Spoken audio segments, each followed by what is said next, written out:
দান খয়রাতে ভিক্ষার নামে আস্তে আস্তে ঢুকতেছে এই কালচার।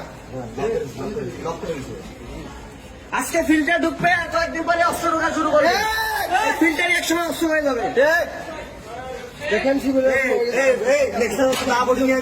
রফিক কিছু নিয়ে